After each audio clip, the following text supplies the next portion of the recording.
Rebecca Manning, now 28, still experienced a sharp pain in her stomach as the end of the year approached. Sipping her cold coffee, she looked at her smartphone screen. 7 missed calls, all from her mother.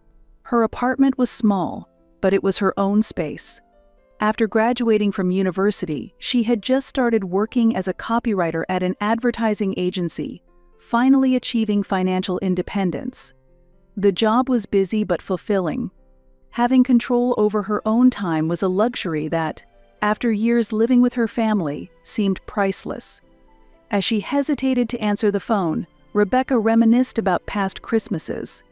They were supposed to be fun gatherings, but for her, they always followed the same pattern. While the adults laughed and shared wine, she was invariably tasked with taking care of her cousins. Over the years, it had become an obligation, a right her family took for granted without considering her feelings. Rebecca put down her coffee cup, took a deep breath, and answered the phone.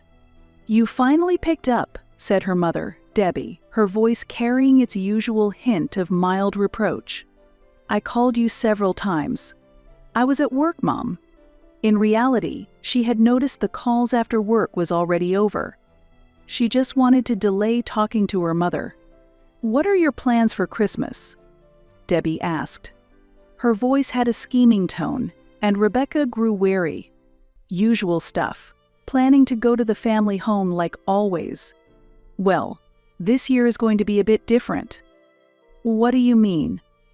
Rebecca frowned. "Aunt Sandra has come up with a wonderful idea. All of us adults are going on a Caribbean cruise from Christmas to New Year's Day." "Isn't that great?" While she said all of us, it was clear Rebecca was not included. "Me too?"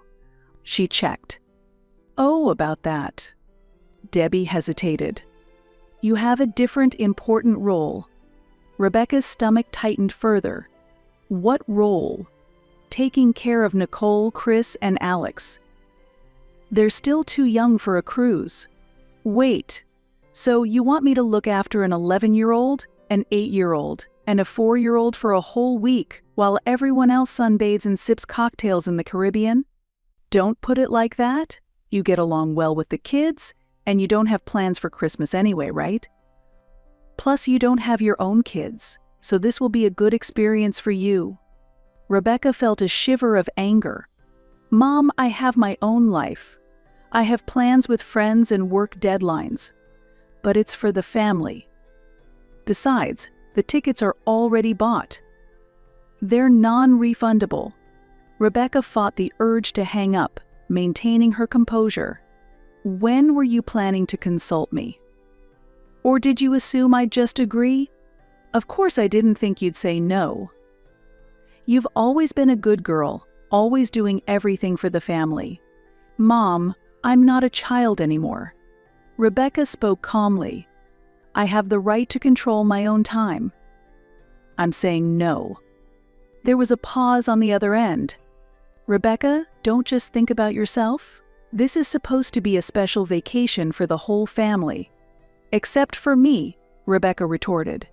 "I can't believe your selfishness is ruining everyone's fun plans." "Selfish? You're the ones who planned without consulting me, expecting me to be happy to sacrifice a whole week. Isn't that selfish?" "That's enough. I'll get your father to call you. You'll listen to him." Before the call ended, Rebecca declared, "If I'm expected to babysit, I won't be coming home for Christmas." It was unclear if her words reached her mother. That night, Rebecca felt restless in her apartment. Her phone rang continuously with calls from her parents, all of which she sent to voicemail. There was also a short text from her Uncle Richard. "Rebecca, won't you think about the family?" She smirked with disdain. "In my family, thinking about the family always meant sacrificing myself to fulfill the wishes of others." Sitting on the sofa, Rebecca called her friend Gina. She was well aware of Rebecca's family situation. "So, are they trying to make you babysit again?" Gina asked immediately after answering the phone. "This time it's different." I said no.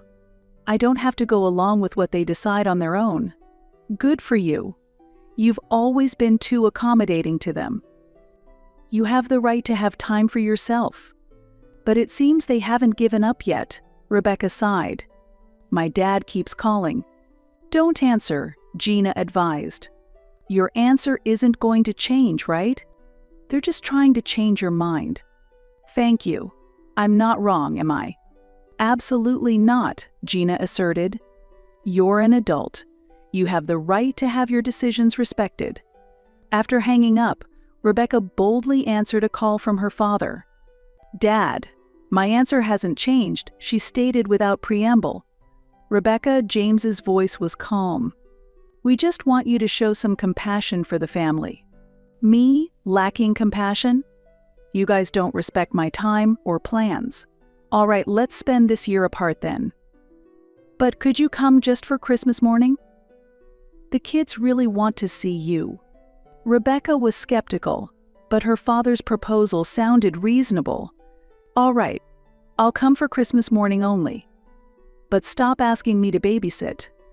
I promise. Thank you, Rebecca. After hanging up, Rebecca was slightly uneasy. It felt unnatural how easily her father had acquiesced. However, she was satisfied that she had made her boundaries clear. In the weeks leading up to Christmas, Rebecca kept contact with her family to a minimum. Only occasional text messages came through, and there was no more talk of babysitting. She was relieved, yet couldn't shake the suspicion that something was off. On Christmas Eve, before going to bed late, she texted her parents. I'll arrive around 11 tomorrow morning. Merry Christmas. The reply came quickly. It was from her mother. Understood, Rebecca. Looking forward to seeing you tomorrow. Rebecca smiled.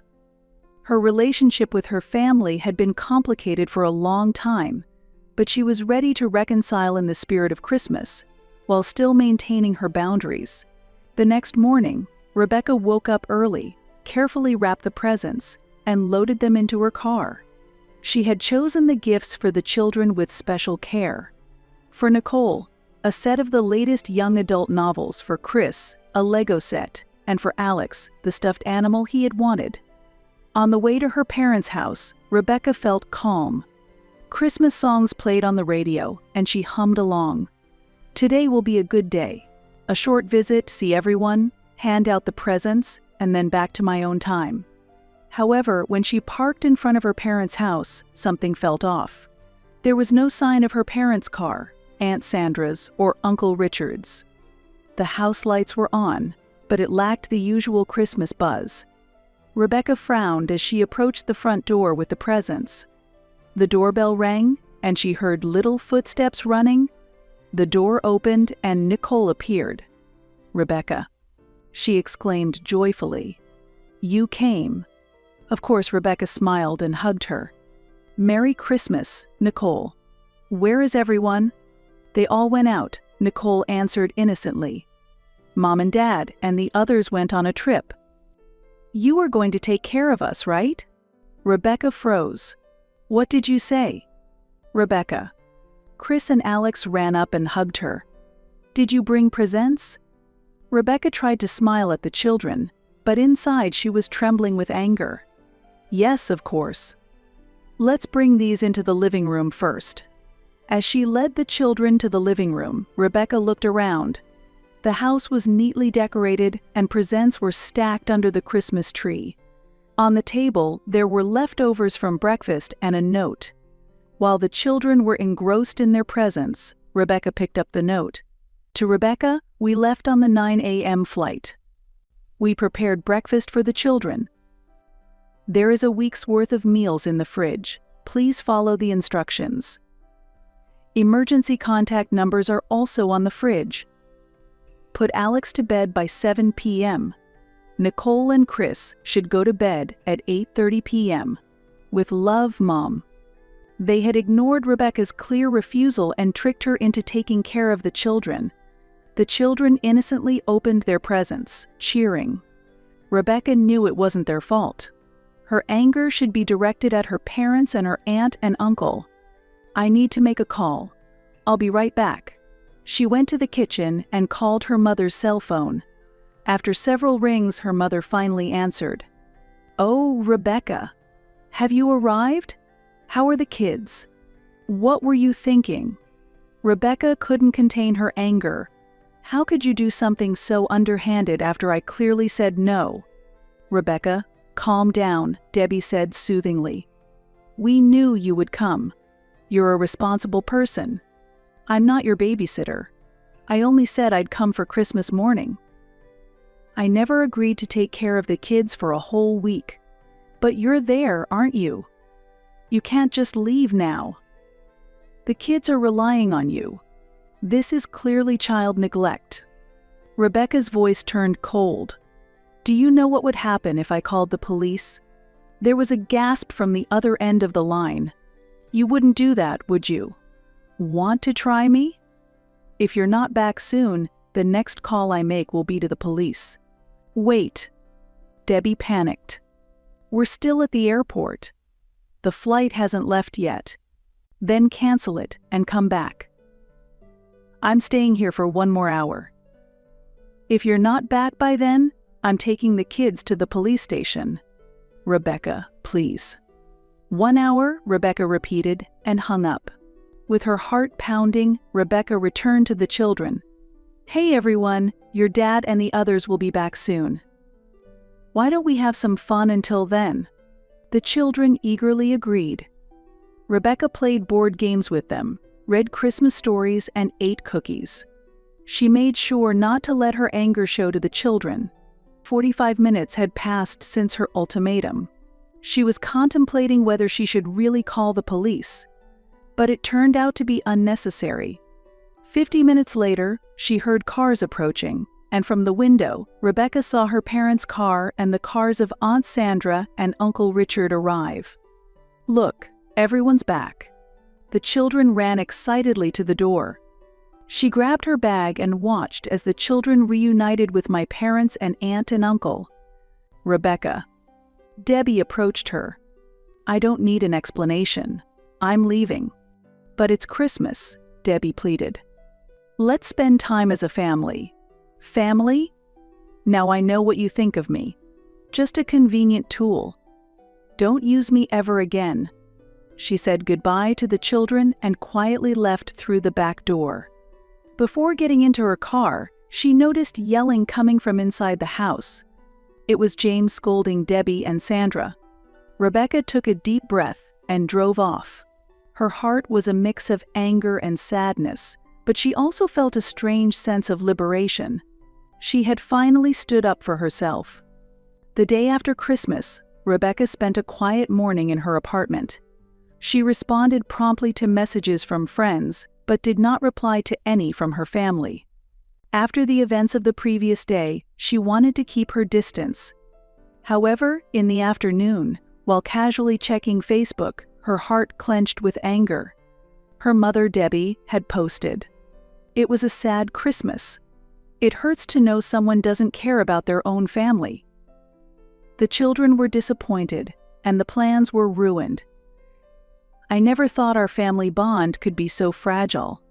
The post had many comments. "What a pity, Debbie. The younger generation lacks responsibility. They can't even think about the children. Family is the most important thing. It's sad when someone doesn't understand that." Trembling, Rebecca took screenshots. Her mother had not named her explicitly, but it was clear the post was about her, and it completely twisted the truth. Driven by anger, Rebecca composed a lengthy post on her own Facebook page. "It's time to set the record straight. Yesterday, I visited my family home for Christmas. However, upon arrival, my parents, aunt, and uncle had already left for vacation, expecting me to take care of 3 children for 1 week. This was despite my explicit refusal. I threatened to report them for child neglect, and they reluctantly returned. I have been accused of not caring about my family. In reality, it is they who do not respect my time and choices. I am neither their toy nor a free babysitter available at their convenience. Family is about mutual respect. One-sided demands and manipulation do not qualify as such. Publishing this might irreparably damage her relationship with her family. But she felt a need to speak the truth. With trembling fingers, she pressed post. The reactions were immediate. First, Gina commented, "You did the right thing." Then, messages of support from other friends followed. Surprisingly, responses from her family also began to arrive. The first reply came from her grandfather, Frank. "Rebecca, can you call me? We need to talk." Shortly after, her grandmother Barbara commented, "Debbie, James, Sandra, Richard. I am disappointed in you all. You should apologize to Rebecca." Knowing that her respected grandparents were on her side provided Rebecca with some relief. She quickly called her grandfather. "Rebecca," his voice was warm. "That was rough." "Yes, Grandpa. It was really awful. I've spoken to Debbie. Her actions are inexcusable, as are James's. Sandra and Richard are also equally to blame. Everyone's blaming me. Like I'm the villain. They are wrong," her grandfather stated firmly. "You only protected your rights as an adult." Their actions were also irresponsible towards the children. "I don't know what to do. Keep your distance for now. They need time to reflect. Your grandmother and I will handle things appropriately with them." Rebecca thanked her grandfather for his support and hung up. However, her relief didn't last long. That night, her social media overflowed with criticism from her family. Debbie accused Rebecca of shamelessly airing family issues in public. James advised Rebecca to grow up. Sandra and Richard blamed her for betraying the family. Then, a wave of critical comments from other cousins, aunts, and uncles followed. At the same time, Rebecca's post unexpectedly spread further. Not only her Facebook friends but also their friends shared it, and many people sympathized with her situation. "I've had similar experiences. Just because they're family doesn't mean you have to continue a disrespectful relationship, and you acted correctly," were among the hundreds of supportive comments she received. All night, Rebecca's smartphone kept buzzing with notifications. Eventually, she turned it off and went to sleep. The next morning, she was woken up by a call from Gina. "Rebecca, things have blown up. Your post is being shared everywhere. Some blogs have picked up your story." "What?" Rebecca rubbed the sleep from her eyes and quickly turned on her phone. Notifications flooded in, and she was overwhelmed. Her post had been shared thousands of times, and many people shared their similar experiences. Several online news sites even picked up her story, discussing family boundaries. She had wished to remain anonymous, but the situation had spiraled beyond her control. "I didn't intend for this. But a lot of people are resonating with you," Gina said. "The experience you shared is something many have silently endured." That afternoon, another shocking development occurred. Her mother Debbie posted anew. "I need to clarify the situation. My previous post was emotional. My husband, my brother-in-law, and I had unfair expectations of our daughter Rebecca. We did not respect her wishes and tried to use her as a free babysitter. Her reaction was completely justified. Henceforth, I publicly apologize here." Rebecca was astounded. Her mother apologizing publicly was unthinkable. But the reason soon became clear. Rebecca received a text message from her grandfather. "Debbie and I spoke. Their behavior was shameful. Your parents, Aunt Sandra, and Uncle Richard have agreed to publicly apologize to you, Rebecca. However, I feel that this is not enough. They have been using you for a long time. I think we should consider taking this matter to a legal standpoint." Rebecca frowned. A legal standpoint? She thought that might be going too far. However, her opinion quickly changed. That night, Rebecca continued to ignore calls from her mother but decided to open an email from her father. The contents infuriated her. "Rebecca, we have apologized publicly. but you also need to reconsider your actions. Threatening to call the police for child neglect is excessive. We just wanted you to look after the children for a few days. Your overreaction has embarrassed the entire family. I will no longer allow you to attend family gatherings, Dad. After reading this email, Rebecca's anger reached its peak. They had apologized superficially, but in reality, they continued to blame her and even tried to exclude her from the family. She immediately called her grandfather. "Grandpa, Dad just sent me this email." Her grandfather was visibly angry upon hearing about the email. "This is unacceptable. They haven't learned anything. Rebecca, you should consult with a lawyer. This is harassment." Encouraged by her grandfather's advice, Rebecca met with a family law attorney the next day. The lawyer listened carefully to her situation and pointed out that the issues were more serious than Rebecca had initially thought. "Mizu Manning, this isn't just a simple family dispute," attorney Vanessa Gale said. "The behavior of your parents and aunt and uncle can be considered psychological harassment.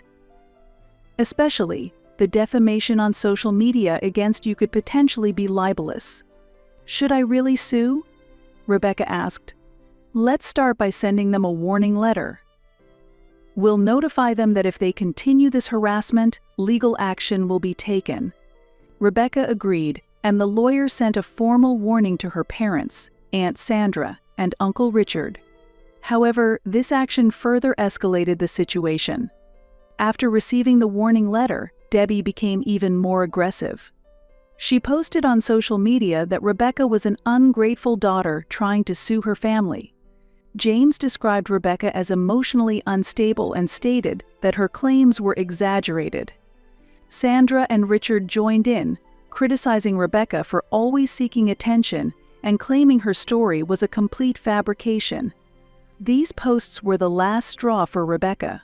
She consulted with her lawyer again and decided to file a lawsuit for defamation and emotional distress. "Mizu Manning, I understand this decision isn't easy," Attorney Gale said kindly, "but it's necessary to protect you." On the day the lawsuit was filed, Rebecca was overwhelmed with mixed emotions. She loved her family, but their actions were unforgivable. This was not just a one-time event, but a pattern of exploitation and lack of respect that had gone on for years. Her grandparents fully supported Rebecca's decision. They even offered to testify on her behalf in court. Nicole, Chris, and Alex were too young to fully understand the situation, but Rebecca continued to communicate with them, showing her love. The legal proceedings lasted for months. During this time, Rebecca's family relationships completely fractured. Her parents, Aunt Sandra and Uncle Richard cut off contact with her, while the rest of the family was forced to take sides. Many relatives sided with her parents due to family unity, but her grandparents and a few cousins supported Rebecca. The trial progressed more quickly than expected. Rebecca's lawyer clearly presented the long-term pattern, the Christmas incident, and the subsequent harassment on social media. The testimony of her grandparents was particularly effective, as they detailed the history of how Rebecca had been treated within the family. The most shocking evidence was the screenshots of social media posts by Debbie, James, Sandra, and Richard, and records of the insulting messages they had sent to Rebecca. These clearly demonstrated malicious harassment. The judge ultimately recognized Rebecca's claims, issuing a restraining order against her parents and aunt and uncle, and awarded significant damages for defamation and emotional distress. Furthermore, they were ordered to retract their false online statements about Rebecca and post an official apology. The court finds that the actions of Debbie Manning, James Manning, Sandra Miller, and Richard Miller constituted clear harassment of Rebecca Manning and caused severe emotional distress, the judge stated sternly. Family relationships should be based on mutual respect, and the defendant's actions have violated this fundamental principle. As she left the courtroom, Rebecca felt a complex mix of emotions. She had won her case and successfully defended her boundaries, but she also felt sorrow for possibly losing part of her family forever. "You did the right thing," her grandfather said as he hugged her. "Time may heal some things, but you always have the right to know your worth and protect your dignity." Several weeks after the verdict, the lives of Rebecca's parents and aunt and uncle changed drastically. The trial was covered by the media, severely damaging their reputation in the community. James lost the trust of his colleagues and was pushed into early retirement from the company where he had worked for 35 years. Debbie was asked to resign from her position in the PTA and completely lost her standing in the community she belonged to. The couple became socially isolated and began living a life far from their previous luxuries. The small store run by Sandra and Richard saw a decline in customers, and they began facing financial difficulties.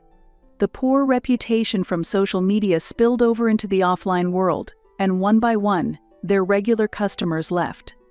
Within 6 months, they were forced to close the store.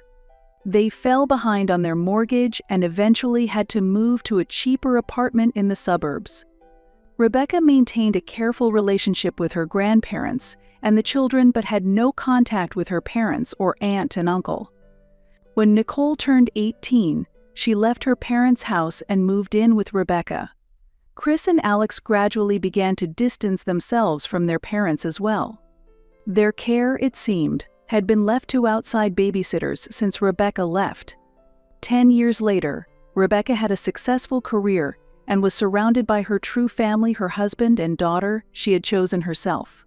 She had gained her freedom for the first time by breaking away from her biological family. Occasionally, the pain of the past would hit her, but each time, she reassured herself that her choices were right. "I have no place in my life for those who treated me like a tool," she told her therapist. "It might sound harsh, but it was necessary to protect myself."